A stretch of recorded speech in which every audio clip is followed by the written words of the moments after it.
제 직장 동료 중에 김대리라는 친구가 있습니다. 평소 주식에 관심이 없던 친구였는데 얼마 전 점심시간에 저를 조용히 부르더군요. 테슬라를 2019년에 못 산 게 인생 최대의 한이라며 잠도 안 온다고 했습니다. 그러면서 지금이라도 제2의 테슬라를 찾을 수 없냐고 진지하게 물어보더라고요. 여러분도 아마 비슷한 생각을 한 번쯤 해보셨을 겁니다. 이미 너무 올라버린 종목 말고 이제 막 폭발하기 직전에 거대한 기회 말이죠. 지금 우리 눈앞에 펼쳐진 우주 산업이 바로 그 기회일지도 모릅니다. 단순히 공상과학 영화 속 이야기가 아닙니다.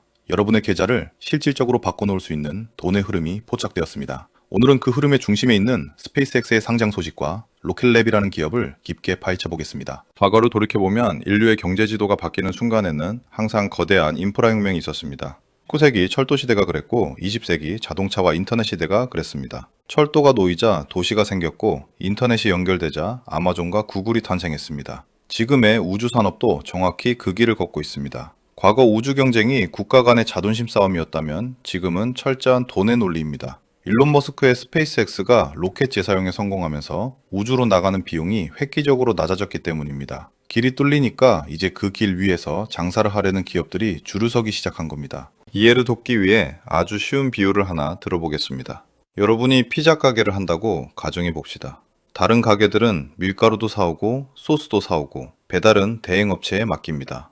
그런데 어떤 가게는 직접 농사를 지어서 밀가루를 만들고 소스도 직접 개발합니다. 심지어 배달용 오토바이까지 직접 만들어서 배달비도 안 냅니다. 이게 바로 우주 산업에서 말하는 수직 계열화입니다. 로켓랩이라는 회사가 지금 이 피자 가게처럼 행동하고 있습니다. 로켓만 쏘는 게 아니라 인공위성에 들어가는 부품과 소프트웨어까지 다 직접 만듭니다. 남들보다 훨씬 싸고 빠르게 서비스를 제공할 수 있다는 뜻입니다. 자, 이제 본론으로 들어가서 가장 뜨거운 소식부터 체크해 보겠습니다. 일론 머스크의 스페이스X가 드디어 상장의 신호탄을 쏘아 올렸습니다. 2026년 4월 초순에 SEC에 비밀리에 상장 서류를 제출했다는 소식이 전해졌습니다. 예상 기업 가치만 무려 1조 7,500억 달러에 달합니다. 우리 돈으로 경단위가 넘어가는 어마어마한 규모입니다. 이건 단순히 한 기업의 상장이 아니라 우주 섹터 전체의 밸류에이션을 재평가하는 사건입니다. 스페이스X가 시장에 나오면 우주 주식들에 대한 관심과 자금이 폭포수처럼 쏟아질 겁니다. 여기서 우리가 주목해야 할 데이터가 하나 더 있습니다. 바로 2026년 4월 14일에 상장 예정인 타이거 미국 우주테크 ETF입니다. 이 상품은 스페이스X가 상장하면 이 영업일 이내에 최대 25% 비중으로 자동 편입하는 구조를 갖췄습니다. 개인이 스페이스X 주식을 직접 구하기 어려운 상황에서 아주 매력적인 선택지가 생긴 겁니다. 돈의 흐름은 정직합니다. 거대 자산운용사들이 이런 상품을 내놓는다는 건 이미 수요가 충분하다는 방증입니다. 하지만 스페이스X는 아직 우리 손에 쥐어지지 않은 떡이죠. 그래서 시장의 눈은 이미 검증된 실력을 보여주고 있는 로켓랩으로 향하고 있습니다. 로켓랩은 현재 서학개미들 사이에서 제2의 테슬라로 불리며 엄청난 기대를 받고 있습니다. 그 이유를 구체적인 수치와 함께 분석해 보겠습니다. 먼저 2025년 3분기 실적을 보면 매출이 1억 5,500만 달러를 기록했습니다. 전년 대비 48%나 성장한 수치입니다. 더 놀라운 건 총 이익률이 41.9%에 달한다는 점입니다. 로켓을 쏘아 올리는 사업이 이렇게 높은 마진을 남길 수 있다는 걸 숫자로 증명한 겁니다. 여기서 우리가 놓치지 말아야 할 핵심 원리가 하나 더 있습니다. 바로 정부와의 계약 규모입니다. 2025년 12월 로켓랩은 미 우주개발청으로부터 대형 계약을 따냈습니다. 총 35억 달러 규모의 미사일 추적 위성 사업 중 로켓랩의 몫만 약 8억 달러에 달합니다. 이건 로켓랩 역사상 단일 계약으로는 최대 규모입니다. 정부 사업을 따냈다는 건 기술력과 신뢰성을 국가로부터 공인받았다는 의미입니다. 특히 트럼프 현 정부의 우주 군사력 강화 기조와 맞물려 이런 국방 계약은 더 늘어날 가능성이 큽니다. 로켓랩의 진짜 저력은 단순히 로켓 발사에만 있지 않습니다. 많은 분이 오해하시는 게 로켓랩을 발사 서비스 회사로만 보는 겁니다. 하지만 실제 매출의 60% 이상은 스페이스 시스템즈, 즉 위성 제조와 부품 사업에서 나옵니다. 태양 전지판부터 반응 휠 센서 소프트웨어까지 위성에 들어가는 모든 것을 만듭니다. 이것이 왜 중요하냐고요? 로켓 발사는 날씨나 기술적 문제로 일정이 밀릴 수 있지만 부품 사업은 안정적인 현금 흐름을 만들어줍니다. 리스크는 분산시키고 수익성은 극대화하는 완벽한 사업 포트폴리오를 구축한 셈입니다. 그럼 여기서 질문이 하나 나올 수 있습니다. 스페이스X라는 거물이 있는데 굳이 로켓랩에 투자해야 하나요? 여기에 대한 답은 블랙록과 뱅가드의 움직임에서 찾을 수 있습니다. 세계 최대 자산운용사인 블랙록은 2025년 하반기에 로켓랩 주식을 대량으로 매집했습니다.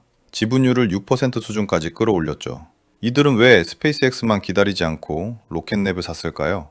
시장에는 항상 2등 주식에 대한 프리미엄이 존재하기 때문입니다. 스페이스X가 독점하는 시장보다는 경쟁 체제가 갖춰지는 게 생태계 발전에 유리합니다. 정부 입장에서도 스페이스X의 독주를 막기 위해 로켓랩 같은 강력한 대안을 밀어줄 수밖에 없습니다. 특히 로켓랩이 개발 중인 중형 로켓 뉴트론은 게임 체인저가 될 것입니다. 현재 로켓랩은 일렉트론이라는 소형 로켓으로 시장을 장악하고 있습니다. 2025년에만 20회 이상 발사에 성공하며 100% 성공률을 기록했죠. 하지만 더 큰 돈이 되는 시장은 중형급 위성 발사 시장입니다. 뉴트론은 바로 이 시장을 타겟으로 합니다. 비록 2026년 1월 테스트 실패로 일정이 4분기로 조금 밀리긴 했지만 성공만 한다면 로켓랩의 기업 가치는 차원이 달라질 겁니다. 13톤의 운반 능력을 갖춘 뉴트론은 스페이스X의 팰컨 9과 당당히 경쟁하게 될 테니까요. 물론 투자의 관점에서 리스크도 반드시 짚어봐야 합니다.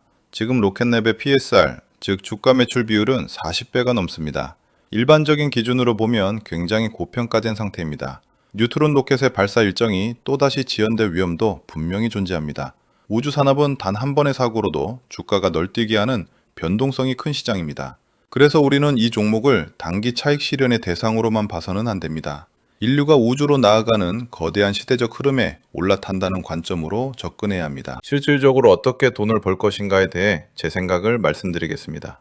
공격적인 투자자라면 로켓랩의 주가 조정을 매수 기회로 활용할 수 있습니다. 기관들의 풋콜 비율을 보면 2026년 3월과 4월에 낮은 수치를 보입니다. 이는 기관들이 이 시기에 강력한 상승 모멘텀이 있을 것으로 기대한다는 뜻입니다. 안정적인 투자를 원하신다면 앞서 말씀드린 우주테크 ETF를 통해 스페이스X와 로켓랩을 동시에 담는 전략이 좋습니다. 결국 우주 산업은 숨자독식이 아니라 생태계 전체가 커지는 구조로 갈 것이기 때문입니다. 세상은 생각보다 빠르게 변하고 있습니다.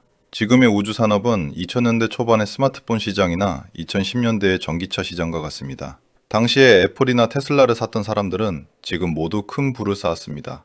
여러분의 계좌를 지키고 키우는 법은 간단합니다. 남들이 관심 없을 때 공부하고 남들이 확신을 가질 때 실행하는 것입니다. 2026년은 우주 산업이 대중의 영역으로 들어오는 원년이 될 것입니다.